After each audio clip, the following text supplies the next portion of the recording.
Olá, eu sou o Roberto Coelho, você está em Um Lugar e Suas Histórias. Vem pra cá, vamos lá.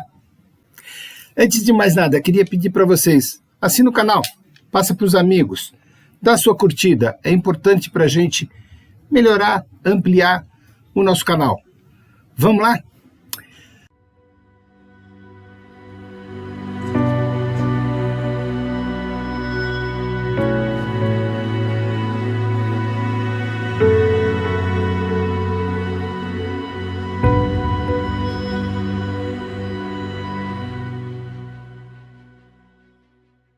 Nós estamos percorrendo o Nordeste. Hoje eu quero falar sobre a cidade de Natal.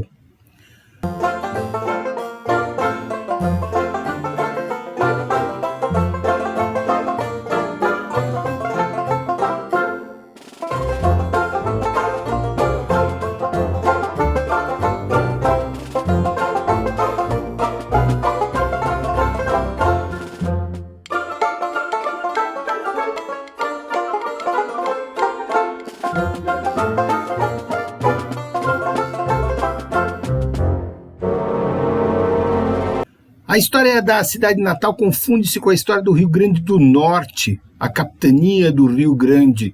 Teve início ali, então, em 1535, com a chegada, então, de uma frota comandada por um senhor chamado Aires da Cunha, a serviço, então, do donatário João de Barros e do rei de Portugal.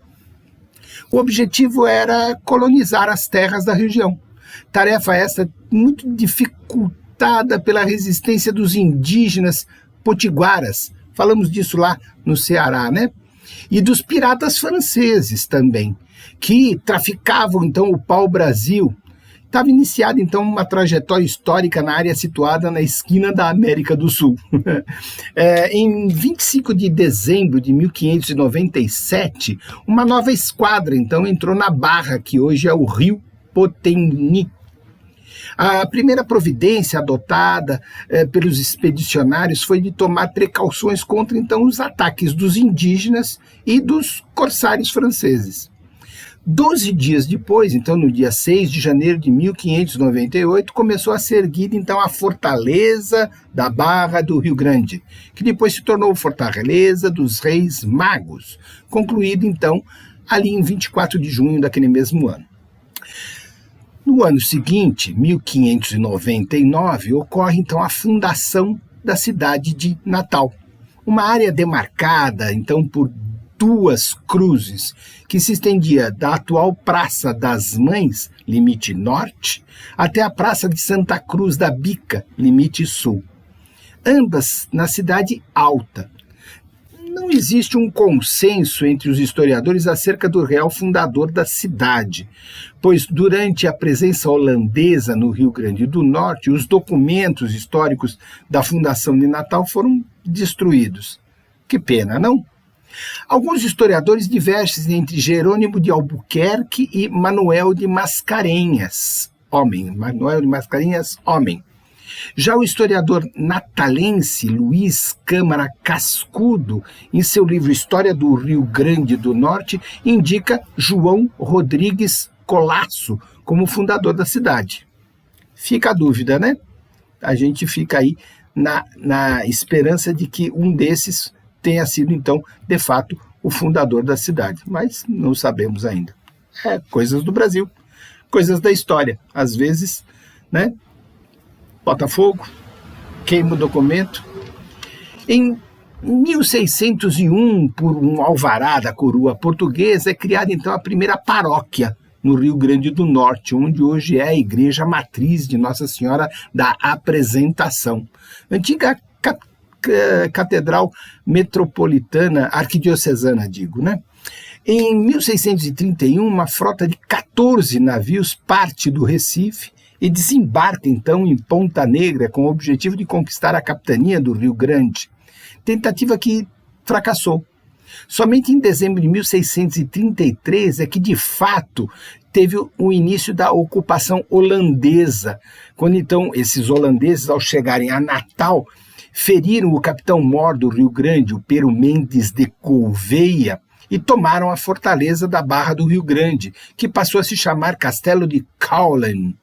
O forte, que antes era de taipa, passaria então a alvenaria, e Natal virou Nova Amsterdã. Sabia? Em referência à capital holandesa, então, dava essa coisa de Nova Amsterdã. Gozado que lá em cima, em Nova York, também se fundaria uma Nova Amsterdã. O pessoal gostava dessa coisa de dizer que estava nova, e depois virou Nova York, né? Interessante isso. Vamos continuar. Os portugueses, então, por sua vez, retomaram a posse do território, expandindo em direção ao interior da colônia. Porém, essa reforma não ocorreu de forma muito pacífica, não. Muitos dos povos indígenas que habitavam a região foram perseguidos e acabaram sendo dizimados. A estabilidade só viria ao final do século XVII, quando então Bernardo Vieira de Melo assumiu o governo da capitania. Coisas do Brasil, né? No início do século XVIII, teve início então a construção da igreja de Nossa Senhora do Rosário dos Pretos, concluída ali em 1714. Foi na margem direita do rio Poteni. Em frente a essa igreja, em 1753, um grupo de pescadores encontrou então um caixote de madeira encalhado numas rochas, onde fica a Pedra do Rosário. Dentro dele, então, havia a imagem de Nossa Senhora do Rosário. E uma mensagem afirmando que nenhuma desgraça aconteceria onde a imagem parasse. E ela estava parada ali, né? Os pescadores, então, comunicaram essa descoberta ao pároco, o padre Manuel Correia Gomes, que se dirigiu ao local e reconheceu que se tratava de uma imagem de Nossa Senhora do Rosário. A santa foi declarada, então, padroeira de Natal e batizada como Nossa Senhora da Apresentação, pois no dia 21 de novembro a Igreja Católica celebrava o episódio da apresentação de Maria ao Templo de Jerusalém. Ainda na segunda metade do século XVIII, foi erguida a Igreja de Santo Antônio, o terceiro templo católico de Natal, que ficou conhecida como Igreja do Galo. 1817 acontece a insurreição pernambucana e no Rio Grande do Norte, na época parte da Paraíba, emancipada de Pernambuco, o movimento conseguiu a adesão do proprietário de grandes engenhos, o senhor André de Albuquerque Maranhão.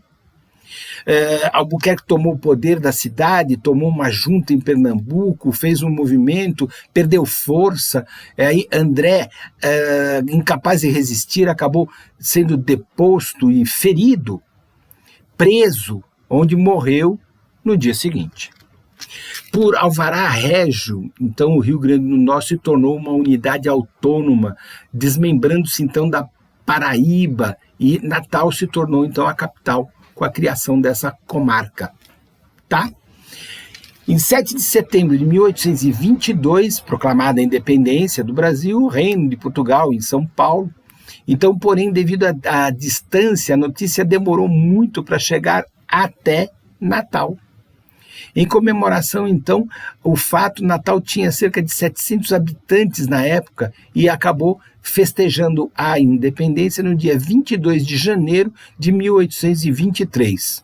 Tá aí, hein? Em tempo de WhatsApp, internet, Wi-Fi.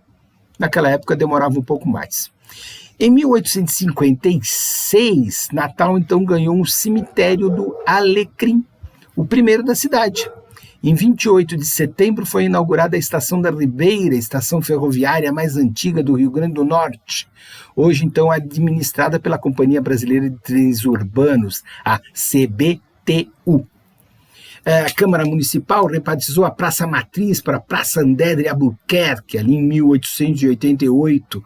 Fica, então, o marco zero da fundação da cidade, em que tornou, então, a importância dos prédios históricos. Em 15 de novembro de 1889, proclamação da República, né? A queda do regime monárquico, a proclamação da República, o Rio Grande do Norte se tornava, então, um estado, permanecendo Natal como sua capital. Segunda metade ali do século XIX foi marcada por um grande desenvolvimento da cidade a partir então do ciclo do algodão. tal qual ali na aula passada a gente falou do Ceará e Fortaleza, né?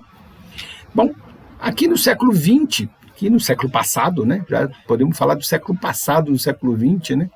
As primeiras décadas, então, foram marcadas por uma intensa modernização da cidade. Criado, então, o bairro da Cidade Nova, hoje corresponde aos bairros de Tirol e Petrópolis, o Teatro Alberto Maranhão. 4 anos depois, então, surgem os primeiros bondes de tração animal ainda, né, que se estenderiam, então, da Rua Silva Jardim até a Praça Padre João Maria, né?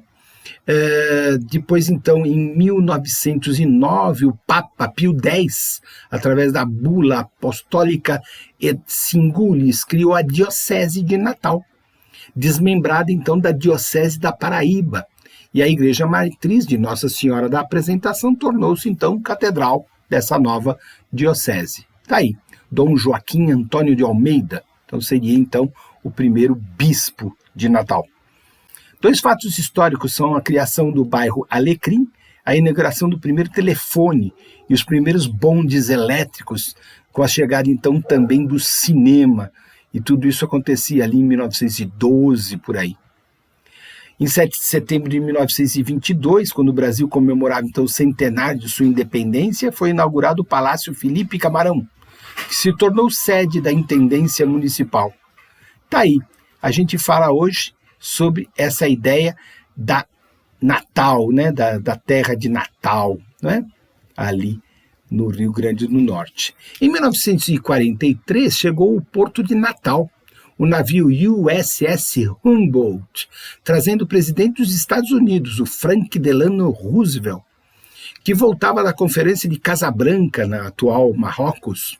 Na ocasião, o Roosevelt se reuniu com o presidente Getúlio Vargas.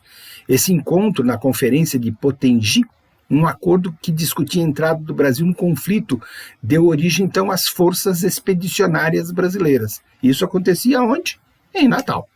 Com o advento da Segunda Guerra, a cidade continuou seu ritmo de crescimento e evoluiu com a presença de contingentes militares brasileiros aliados particularmente aos Estados Unidos.